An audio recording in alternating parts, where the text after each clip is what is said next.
অবাক করার ব্যাপার হলো যে গত ৪ মাসে এই সরকারের মধ্যে এমন কোনো লক্ষণ দেখা যায়নি যার কারণে মনে হতে পারে যে এই সরকার একটি দীর্ঘমেয়াদের সরকার। বিশিষ্ট লেখক ও কলামিস্ট গুলাম মাওলা রনি বর্তমান অন্তর্বর্তীকালীন সরকারের গত ৪ মাসের কার্যক্রম, রাষ্ট্র পরিচালনায় দিক নির্দেশনাহীনতা এবং বিএনপির অভ্যন্তরীণ রাজনীতির তীব্র সমালোচনা করেছেন। এই সরকার একটি স্থিতিশীল সরকার, এই সরকার একটি জনপ্রিয় সরকার এবং এই সরকার একটি যোগ্য সরকার। আপনি যদি চারিদিকে তাকান তাহলে দেখতে পাবেন যে সব কিছুতে লড়র বড়র।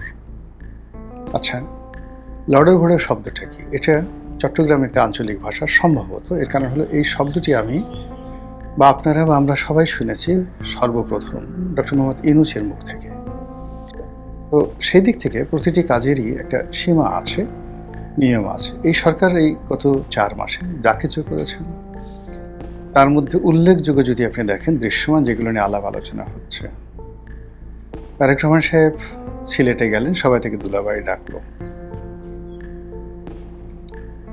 তিনি গেলেন, শ্বশুরবাড়িতে গেলেন, স্ত্রীর মাথার উপর ছাতা তুললেন। তিনি কক্সবাজারে গেলেন, তার স্ত্রী সেখানে গিয়ে একটা বইতে স্বাক্ষর করলেন এবং তিনি সেটা দেখলেন, ভাইরাল হয়ে গেল। সবাই বলছেন আহা হা কি সুন্দর, দেখুন জুবাইদুর রহমান পরিদর্শন বইতে স্বাক্ষর করছেন ডুলারি হাজারি পার্কে, আর সেটা মুগ্ধতা নিয়ে প্রধানমন্ত্রী দেখছেন। এগুলো হলো খবর। তারপর খবর কি? তারেক রহমান সাহেব তার স্ত্রী কন্যাদেরকে নিয়ে সিনেমা দেখতে যাচ্ছেন, মঞ্চ নাটক দেখতে যাচ্ছেন। খবর। এরপরে খবর কি? জাইমুর রহমান ব্যারিস্টারি পাশ করার পরে সুপ্রিম কোর্টের যে এমসিকিউ পরীক্ষা রয়েছে উকিল হওয়ার জন্য, অ্যাডভোকেট হওয়ার জন্য, সেখানে তিনি পাশ করেছেন। তিনি বাংলাদেশের যে ক্রীড়া শিক্ষা প্রতিষ্ঠান রয়েছে বিকেএসপি, সেখানে গেছেন, তরুণ তরুণীদের সঙ্গে খেলতে গিয়ে বাম পা দিয়ে গোল করেছেন। এবং এটা হলো যে আমিনুল ইসলাম যে মন্ত্রী, তিনি একবার বলেছিলেন যে জাইমা রহমান চেলসিতে খেলেছেন, ইংল্যান্ডে একজন বিখ্যাত ফুটবল ক্লাব।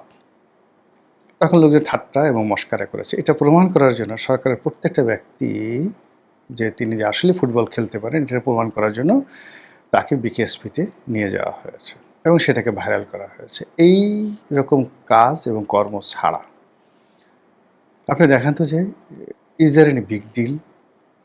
শুধুমাত্র পদ্মা ব্যারাজের ব্যাপারে একটা সিদ্ধান্ত গ্রহণ করা হয়েছে, এটা ছাড়া। একই সাথে তিনি চলমান পরিস্থিতিতে বাংলাদেশ জামায়াত ইসলামীর সুশৃঙ্খল ও দায়িত্বশীল ভূমিকার প্রশংসা করেন। তিনি উল্লেখ করেন, গত ৪ মাসে দেশে কোনো জনগণের জন্য আন্তর্জাতিকভাবে গ্রহণযোগ্য সরকারের সুনির্দিষ্ট পদক্ষেপ দেখা যায়নি। চারপাশের পরিস্থিতিকে তিনি কাদামাটির মতো অনির্দিষ্ট ও অগুছালু বলে অবহিত করেন। তার মতে দীর্ঘ ৪ মাস পার হলেও সরকারের অধিকাংশ কাজই তুচ্ছ ও অপ্রয়োজনীয় আলোচনার মধ্যে সীমাবদ্ধ রয়েছে। বিএনপির শীর্ষ নেতৃত্বের সাম্প্রতিক কর্মকাণ্ডের সমালোচনা করে তিনি বলেন, তারেক রহমান বা তার পরিবারের ব্যক্তিগত ও ছোটোখাটো বিষয়গুলো সস্তা সংবাদে পরিণত হচ্ছে। যেমন জাইমা রহমানের বার কাউন্সিল পরীক্ষায় পাশ করার মতো ইতিবাচক খবরের পাশাপাশি তার বিকেএসপিতে খেলাধুলা করা বা অতীতে চেলসি ক্লাবে খেলার মতো তথ্য নিয়ে অতি আলোচনা ও হাস্যরস তৈরি করেছে। সিনেমা, নাটক দেখা কিংবা চিড়িয়াখানায় যাওয়ার মতো তুচ্ছ বিষয়গুলো সামনে আনা হচ্ছে। এসব সস্তা ও ব্যক্তিগত প্রচারণামূলক বিষয় কি আসলেই গুরুত্বপূর্ণ বা রাষ্ট্র পরিচালনার মূল কাজ? এতে করে সরকারের যে কর্মকাণ্ড সেই কর্মকাণ্ড আসলে প্রশংসা পাচ্ছে না, মুখ থুবড়ে পড়ছে এবং সরকারকে যারা সহযোগিতা করতে চায় তাদের মধ্যে এক ধরনের আতঙ্ক ছড়িয়ে পড়েছে। এবং এগুলোকে যদি আপনি কম্বাইন্ড করেন তাহলে বলতে পারেন যে সরকারের সমস্ত কর্মকাণ্ডে লড়র ভড়র হয়ে গেছে। আচ্ছা, আপনি বলেন তো এই মুহূর্তে ইসলামী ব্যাংক নিয়ে নাড়াচাড়া করার কি দরকার ছিল? যেটি পারবেন না সেটি কেন করতে গেলেন? ইসলামী ব্যাংক দখল করতে হবে, এস আলমদেরকে ফিরিয়ে দিতে হবে, এই ধরনের কথাবার্তা কেন আসবে? এস আলমের এজেন্ট হয়ে স্বরাষ্ট্রমন্ত্রী কাজ করবে, এই ধরনের বদনাম দুর্নাম কেন স্বরাষ্ট্রমন্ত্রীর উপর চাপানো হবে বা এরকম সুযোগ কেন স্বরাষ্ট্রমন্ত্রী দেওয়া হবে?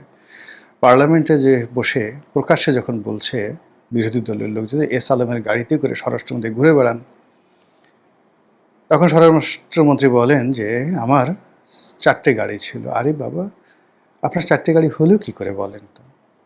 Your father, your grandfather was never a, যাকে বলা হয় ওয়ার নেভার এ বিজনেসম্যান। আপনার পারিবারিক অর্থ সম্পদ এমন পর্যায়ে ছিল না। কী করে সাধারণ একটা পরিবার থেকে আপনি এসেছেন?